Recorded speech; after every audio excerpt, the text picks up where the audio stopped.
Mucho se discute y se ha discutido respecto a la naturaleza intrínseca del sexo y por ende de la sexualidad.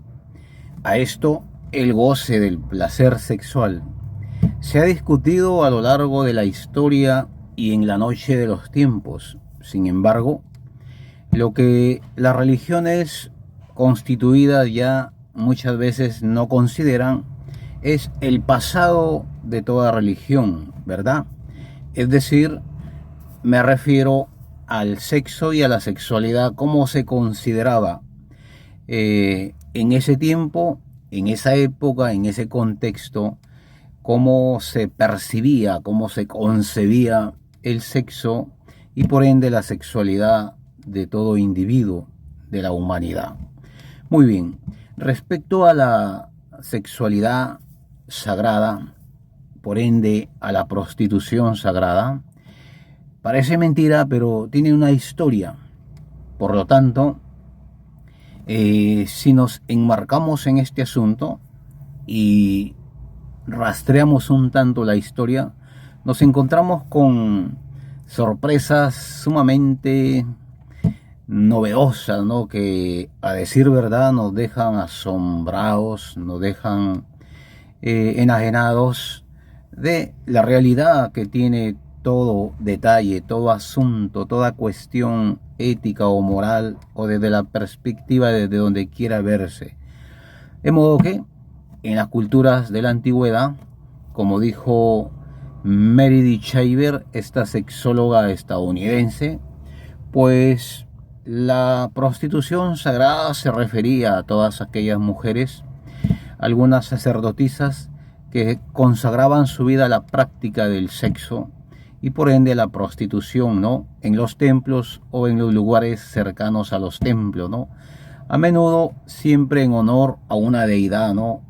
A un algo, un alguien llamado por esas culturas como deidad, como Dios, como fuerza superior. Tenemos muchos ejemplos a este respecto. Por ejemplo, en Mesopotamia se ha encontrado evidencias de la prostitución sagrada que se practicaba allí, ¿no?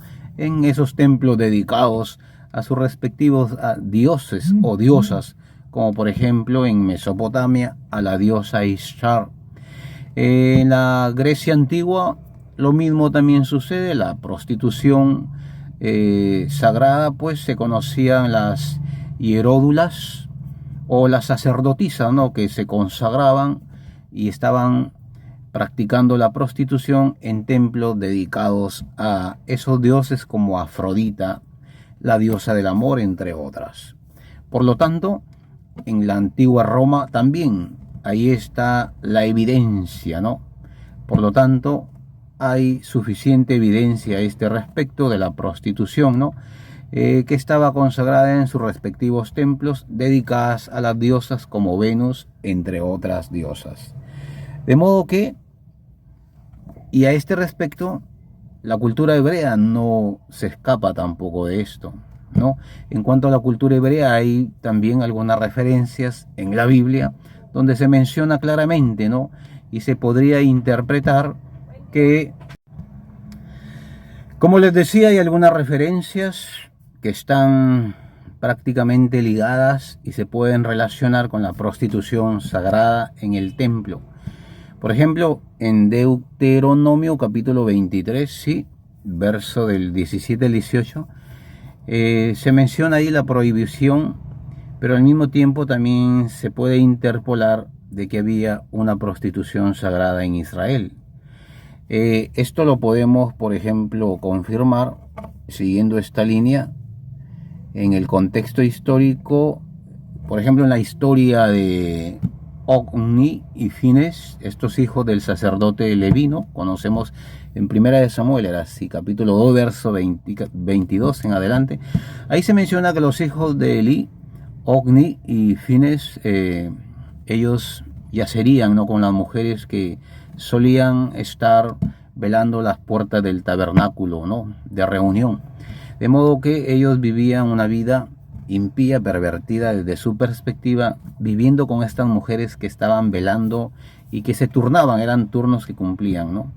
Por lo tanto, esto se puede, hay muchos intérpretes que sugieren, ¿no?, que estas mujeres podrían haber sido prostitutas sagradas o mujeres consagradas a la dedicación, ¿no?, de la prostitución en el templo de Jehová.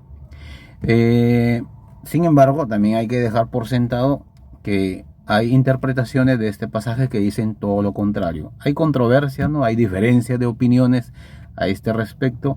No hay un acuerdo, no hay un consenso, pero se argumenta que estas mujeres eran prostitutas sagradas por algunas referencias que están muy bien por sentadas, ¿no? Por lo tanto, la duda queda.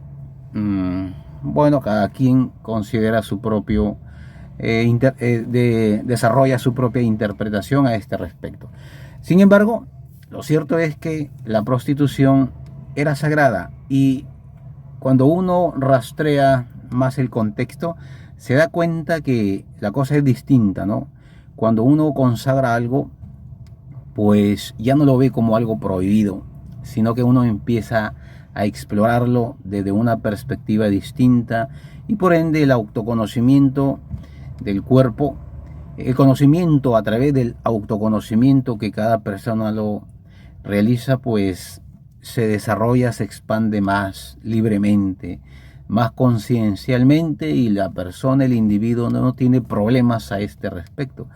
Por ende, no hay pues ese tipo de complejos, ¿no?, de sesgos respecto al sexo y la sexualidad, ¿no?, que parece mentira, pero a día de hoy, en pleno siglo XXI, muchas personas tienen unos problemas, unos complejos, unos sesgos cognitivos respecto a su percepción o autopercepción de su cuerpo, terrible, ¿no? Muy tremendos, muy confusos, que no pueden ni siquiera relacionarse, interrelacionarse con las diferentes personas de sus entornos. Por esta razón, porque no entienden, no tienen una percepción clara del sexo y la sexualidad. Bueno, son puntos de vista, son consideraciones, ¿no? De modo que cada quien puede determinar respecto a la prostitución, y en este caso al sexo, para poderlo disfrutar de una manera conciencial, con mucho placer, con mucho beneficio, por supuesto con su respectiva media naranja, sin duda ninguna, con su par o su pareja ideal, ¿no? De modo que no es que estoy motivando, promoviendo la perversión como quiera vérsele, ¿no?, como quiera interpretarse. No, simple y llanamente que estoy tratando de despertar la conciencia de toda persona cuando aplica su entendimiento a la adquisición del conocimiento, y por ende se libera de toda perturbación, ¿no?, de todo, como dicen los expertos, los estudiosos, de todo sesgo cognitivo que nos impide muchas veces poder pulir y por ende reconsiderar nuestras ideas negativas, recalcitrantes, obsoletas, que hemos absorbido, ¿no?, y por medio de las cuales hemos sido influenciados muchas veces por la iglesia en especial. Bueno, por la historia de la iglesia, no la religión. Finalmente, desde la perspectiva de mi arroba Cultura Sexual en Movimiento, me despido. Bueno, espero que estas consideraciones sirvan. No olviden visitar mis canales en YouTube y le den un like para que así pueda yo seguirme manteniendo con mi bono monetario como debe ser. Bueno, un gusto. Hasta una nueva oportunidad. Permiso.